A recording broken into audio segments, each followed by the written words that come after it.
Hey, it's Tess. For those that don't know me, I'm a bariatric patient. I am actually in my 9th year post-surgical. I've completed 8 full years. Doc V challenged me to go live probably about 3.5, 4 years ago, and I just never stopped. I'm going to start shifting these more to about money and the work I'm doing now. But today I was thinking about this idea of perfectionism. I was talking to somebody yesterday, and it was things that I was thinking about myself that are almost inherent with the type of work that I've done historically. And the idea is about perfectionism. And I'll let you all know that I'm indoors today because my beautiful sunset isn't out there. It's being covered by rain tonight. So I'm back indoors for right now. And I thought I'd talk about the idea of perfectionism. I do see someone with me. Hello, thank you for being there. I'm not sure who it is. So the reason I was thinking about perfectionism is I was talking to somebody yesterday, and we were all involved in several of us have some businesses and we're trying to make decisions on what to do. And I realized that a lot of life, or in my old career in the W-2 world, everyone lived under fear that you couldn't take a step until somebody told you you were allowed to take that step, because you were in trouble if you took that step before they told you to. But now in this world, creativity and innovation is more looked for, and it's sometimes difficult to overcome the training of the past. And I was thinking about it because in Doc V's live this morning that he talked about, he was talking about making changes. He's bought his second branch. This one has a B&B on it. People are starting to come on. He's live. I've actually posted it on my page. But he was talking about how you just have to start taking steps. And I thought, of all the things that I've had to do in the past few years, that is number one. I had to learn to take steps. No matter what was happening, I just had to take steps. Are my steps always perfect? No. But am I doing my best to keep moving forward? Yes. And I think that's where we get hung up, because in the old environment, people would get upset if it wasn't exactly what they thought was perfect. And that's a hang up with a lot of people. Some people think that their approach to a problem is the only approach. But what ends up happening is if you have a broken approach, it remains broken if you all follow the same pattern. So I saw a quote, and you know me and my quotes. This quote is about perfectionism, and this is another one I think I need to print out and put next to my other quotes. And this one says, at its root, perfectionism isn't really about a deep love of being meticulous. It's about fear. Fear of disappointing others, fear of failure, and fear of success. And I thought, wow. That is true. Whenever I let that happen and people come at me, it's because I'm not sure I can do it exactly to the T of how they want it, and they're not open to seeing it in a different way, so you get kind of stuck. And I thought, that's kind of what happened with the one person that I talked to yesterday, is that there's so many people out there, they're all operating from fear, they don't want to take a step, they create in their minds every worst case scenario. So this person I was talking to yesterday, I said, so what's the worst that can happen? If we take steps and we try to cover these to the best of our ability, what's the worst that can happen? Somebody can go, yeah, well, you should have did it this way, or you should have did it that way. But at least we're not like the rest, sitting back, wondering when somebody's going to tell us what to do with the next step. And I kind of think in this situation, they're not going to get the next steps, or it's going to be years down the road. And what will be the side effects of that? I don't want to hang on to something for 5 or 6 years and not heal from it. I would rather do the best I can to address it now, walk away, close that door, and move into the next avenues, because it's less painful that way. It's healthier that way. It allows you to be healthier that way. Close that door to the best of your ability. You know, somebody might have to come in, shore up, make sure it's I am not a real estate person. I just know things my dad has told me, like, if a door gets stuck when you're trying to open it, that means that the frame isn't square. So different things like that. I might have a little bit of a slight angle in my door jamb, but I don't care. I took the steps to move forward, and if I need to make adjustments, that's okay. So I love that quote, and I'll read it one more time. At its root, perfectionism isn't really about a deep love of being meticulous. It's about fear. Fear of making a mistake, fear of disappointing others, fear of failure, and fear of success. So if those are the things, then taking a step, whether it's imperfect or not is probably our best choice.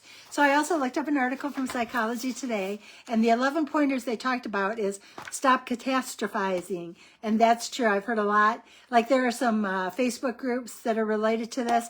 And I actually kind of only have one that's still there, and the rest of them I all removed because everybody goes into this worst case scenario thing, and then they live in fear and they create a bigger problem. It's like they just keep injecting into each other, and they create more fire within each other to be angry about, and it's not solving anything for anyone. The next one is focus on your why. Okay, my why is I just want it closed. I want to move forward. Is it working exactly as smoothly as I'd like it to? No, because I thought I'd be in the closing process right now, but there were some documents I needed to file. I went to an organization. They found where they needed to be filed. They filed them. In 20 days, we'll finish the closing of them. So that's good. I just moved forward. So what is my why? Why I don't want to be worried about this anymore. I want to close it to the best of my ability and move on. So my why is to make it go away as proper as I can to make it go away. The next one is get out your calendar. Thank heaven I did that first of this year when all this started happening, because I kind of pinpointed how many months I needed to know that there was no activity. And then I wanted to give myself a certain amount of months to close things down. So yeah, the calendar is a helpful tool. Like I've got to really iron down mine because I'm imagining soon they're going to open up the Disney runs for next year. And I do want to do a Disney run. So I'm going to really have to reach back out to Robert, my my former student, and really get myself going and maybe hire a trainer to help me with my running. I did do that the first time I was training for a half marathon, so it might just be something I need to do this time. Then the next thing is be realistic. Sometimes I'm not always the most realistic. I'd like to say I can turn something out in one day, but sometimes it takes longer, and I think that is a problem. Like I've been working on some financials, and I laughed, and somebody made a comment about 54 transactions, and I'm like, yeah, that's nothing if you think about the fact that it starts with 20 every single day. All that takes is 2 or 3 transactions per account, and you're going to get up to 50-some in one day easily. So I just thought that was really interesting. You know, it's perspective. You got to really kind of take a look at, is it realistic to get 50-some transactions in one day? Oh, it absolutely is when you're starting with 20 feeds coming in. So be realistic about what your expectations are. You know, you can't think it's going to be 3 a day when you already like have 17 more that are feeding in. Chunk it. I do chunks too. Like I did a chunk of coding, and I'll do later a chunk of maybe some chart changes. I did a chunk of where I was working on these businesses that I was talking about that I'm trying to close down. I'll do a chunk of where I spend a couple hours studying for my IBC practitioner's exam. I do a chunk where, because when I'm doing calls, I do videos, and when I do those, I do a chunk of those because I'm trying to get into a routine of having the right speech that I do. So I do chunk things, and I don't let anything interrupt that chunk unless it's an emergency, like my parents would reach out to me for an emergency. So we know we got to stop catastrophizing. We got to focus on the why. We got to get out our calendar and make some plans. We have to be realistic. We have to chunk it, and we have to just make excuses be gone. It's not going to be a perfect plan. You're going to have to make adjustments. You just got to keep moving forward. Accountability. I have an accountability partner, and usually I'm the one that reaches out to her and says, hey, did you forget me? It's so funny. Today she reached out to me and said, you forgot me. And she's kind of right. I did. Yesterday I totally went and was here and gone, and I never reached out to her. But it's good because she's the first one that had stuck with it, that I didn't have to do the reaching out all the time. And so I'm so grateful for her, because we've been accountability partners for probably about 4 years now. So you have to, in the beginning, you shop them until you find the right one. And then when you get the right one, you know it's the right one, and you just keep working with them. The next one is optimize. Optimizing for me is chunking. I figure out, okay, this time frame I'm going to work on this. This time frame I'm going to work on this. Because I have about 4 different things I'm working on, like studying for this exam, making calls on this, working on these. You know, I've got a couple different areas that I'm working on at all times. So I do chunk, because then that gives you a focus. I don't believe in multitasking. I used to, and I worked in worlds where they wanted you to multitask. but the amount of time it takes you to keep shifting between things is wasted time. It's just like, I don't even code every single day. I kind of look for a couple of days because it's more efficient to go in, hit a chunk of them, instead of to go in and spend 15 minutes signing in, hitting 3 and signing back out, or hitting 50 and signing back out. If I sign in, I can hit 100 and be out in the same 30-minute time frame. It just works better. So optimizing rewards. One of the rewards when I started this thing about the running is my former student told me you got to get the right set of shoes. And it has made a huge amount of difference. Rewards are, I want to run Disney. So that's going to mean that there will be a trip to Disney. Find the things to move forward. Next item is forgive. Forgive when you have a misstep. You know, there's a few things that I had on my agenda for today. I got focused in certain areas.